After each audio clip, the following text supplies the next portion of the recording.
Interest on drawings accounts में partnership के chapter में बहुत इम्पॉर्टेंट टॉपिक है।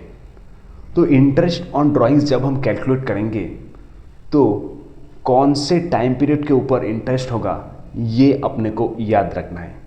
तो बेसिकली अगर हम मंथली विड्रॉ का क्वेश्चन कर रहे हैं तो इन दैट केस पहले होगा बिगिनिंग ऑफ द मंथ, यानी कि हर महीने के बिगिनिंग यानी कि स्टार्टिंग में अगर विड्रॉ कर रहा है पार्टनर तो in that case the time period will be 6.5/12 और यही विड्रॉल अगर हर महीने के मिडिल में हो रहा है तो in that case it will be 6/12 और एट द एंड में अगर हो रहा है विड्रॉल तो in that case the time period will be 5.5/12। अब देखो विड्रॉल क्वार्टरली भी हो सकता है यानी कि हर 3 महीने बाद। तो at the beginning of the quarter हुआ तो in that case the time period will be 7.5/12 और मिडिल ऑफ द क्वार्टर हुआ तो 6/12, एंड ऑफ द क्वार्टर हुआ तो 4.5/12। अब ये जो सारा टाइम पीरियड आ रहा है ये एक फॉर्मूला के बेसिस के ऊपर आ रहा है, वो अब तुमको मैं एक बार डिस्कस कर देता हूँ।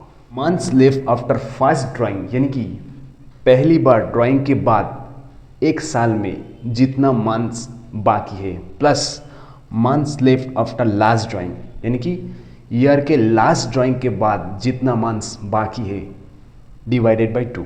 सपोज अगर बिगिनिंग ऑफ ईच मंथ यानी कि हर महीने के पहले हम अगर विड्रॉ करते हैं तो इन दैट केस 12 + 1/2 यानी कि एक तो पहले हम अप्रैल के स्टार्ट में ही विड्रॉ कर देंगे। तो अगर अप्रैल के स्टार्ट में अगर विड्रॉ कर रहे हैं तो पूरे साल में 12 महीने अभी बाकी है प्लस 1 यानी कि मार्च के 1 तारीख को हम विड्रॉ कर रहे हैं लास्ट विड्रॉल।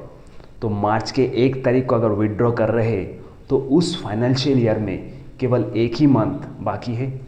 So basically 12 + 1/2 = 6.5। और अगर suppose end of each quarter withdraw कर रहे हैं तो इन दैट केस हमारा टाइम पीरियड था 4.5/12। कैसा आ रहा है 9 + 0/2 यानी कि पहला क्वार्टर के अगर एंड में अगर विड्रॉ करेंगे तो उसके बाद 9 ही महीने बाकी रहता है, क्योंकि पहला क्वार्टर के एंड मतलब आफ्टर 3 मंथ्स प्लस 0 यानी कि लास्ट क्वार्टर में एंड में अगर विड्रॉ करेंगे यानी कि मार्च के एंड में अगर विड्रॉ करेंगे तो in that case there will be no months left. So 9 + 0/2 = 4.5, इसीलिए ये टाइम पीरियड हम यहाँ पे लेंगे।